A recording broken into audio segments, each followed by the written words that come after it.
What's going on, everybody? My name is Jake with Code 4 Defense, and we're down here in the armory taking a look at the Springfield Echelon. This video is long overdue.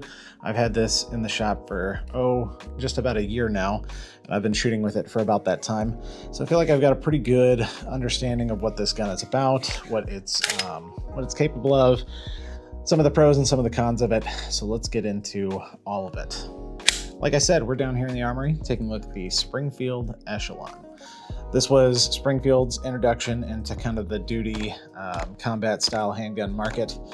After their very popular Hellcat series, you can see a lot of inspiration from that series coming through on the Echelon here.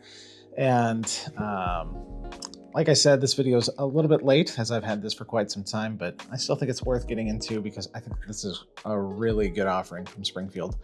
And they just released the Springfield Compact, the Echelon Compact, which I think will be another very good offering from them. But let's work front to back, top to bottom, just like we always do. So starting here at the front, you can see it's got some type of night sight, big dot night sight with a notched U rear sight. That works for really good combat accuracy. I don't think you want to take it to like 50 yards or anything like that, but the style of that dot is great for combat kind of instinctual shooting, finding the front sight, putting on the center of your target, and just pressing the trigger a bunch. So really like that design. It glows bright in the kind of twilight hours. As we move slightly back, probably one of the best features of the Echelon is the front serrations here, along with a shelf to actually put your kind of that thumb and forefinger so that you can get a good purchase in there, so that you can rack it from the front if you have an optic here on the back. As we come back, it has a loaded chamber indicator just by way of the ejector right there. If it's protruding, it's got a round in the chamber. Stepping further, we've got a optics mounting system. I have an Aimpoint Acro mounted up on this.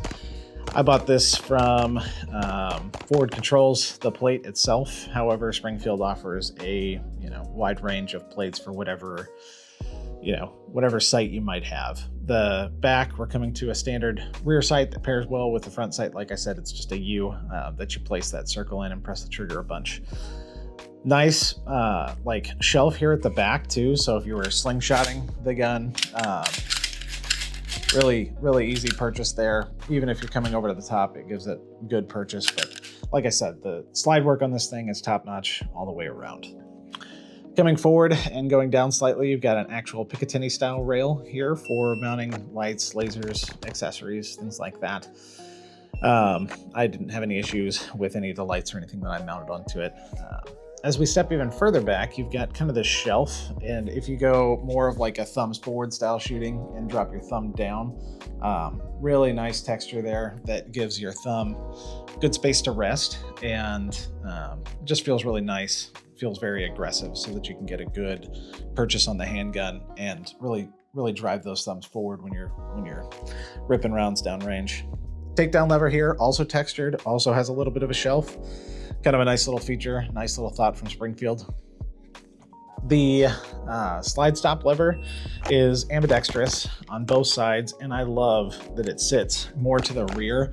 My grip is quite a bit higher on the handgun, and so I almost always hit the slide stop lever on like Glocks or even my Smith & Wesson. This one sits far enough back that it's not an issue. It's also really minimalistic, but it's large enough that when you're doing like a full speed reload, you can get the magazine in the gun, and then finding that with your thumb is just extremely easy. Very tactile. If I needed to lock it open for whatever reason, it works very well with that. Probably one of my favorite features on the Echelon.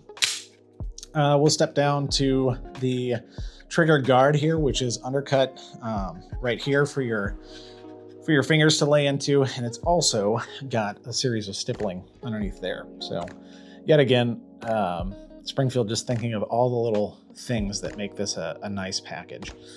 You can see the trigger here, almost flat fish style. It's got a blade safety, and then very noticeable like wall, probably 2 to 3 millimeters of travel there, and I'll kind of ghost the trigger for you, but it's right up to the wall. Kind of a, I don't know, like a little bit more of a take up. So that's the wall, that's the sear, and then it breaks. No over travel after that. Then you'll find the reset right there. Super short reset, very audible. You can feel it very well when you're pressing rounds down range so that you can stay on the trigger and keep shooting. Something that the Springfield does, some other guns don't do, but I really like for dry fire practice is the trigger resets even after the firing pin has been released. I don't know why it's not really a feature or anything like that. I think it's just the design of how they release the firing pin. However, when you're doing dry fire practice, to be able to work the trigger is a really nice feature to have, because while I can get that first round click, I can then continue to press the trigger and try and work transitions, things like that if I'm working dry fire practice. As we come down a little bit more, you can see it's got a ambidextrous pre-installed magazine release. So no matter which side I push this thing from, it's going to drop the magazine free, and the magazines, as you can see as I drop it, drop very well out of the handgun. I've never had one get stuck up where you gotta flip it or you gotta strip it out or anything like that. They all worked extremely well. The magazines themselves are 17 round magazines with a +2 extension, making it a 20 round handgun out of the box. And these came like with the packaging as well, and the gun comes with like a soft gun case, but really easy to swap out the magazine bases so that you've got just that +2 right out of the factory, which is just it's just another nice touch from Springfield. So that's kind of the overview of it. I forgot to mention the stippling here. You've got a nice back swell, which is interchangeable, so you can change the grip. The stippling on it isn't too aggressive, but it's aggressive enough for you to be able to get a purchase on it, even if you're kind of sweaty or wet or something like that. But overall, this is one of the first handguns that I've picked up in a long time where I immediately knew and felt like it was a modern handgun. Like, so many handguns in the last several years have fallen short on one thing or another, whereas the Echelon, it just comes out of the box with everything that you would want in a modern fighting handgun. 20 round capacity, it's got optics ready, it's got serrations along the front that are extremely aggressive with a shelf that allow you to manipulate the handgun forward as opposed to here on the rear. The stippling work, the shelves were kind of like a mock gas pedal, I guess. Just the form factor of it is extremely comfortable in your hand. The trigger isn't like, amazing, but it's extremely serviceable for a combat handgun. And I fired probably between 500 and 600 rounds through it, and I never had a hiccup whatsoever. It's just run flawlessly the whole time. And, for a duty style handgun, like, this thing has everything you would want right out of the gate. You don't have to send it away to get milled. You don't have to mill any serrations in the front. You don't have to ask for anything special.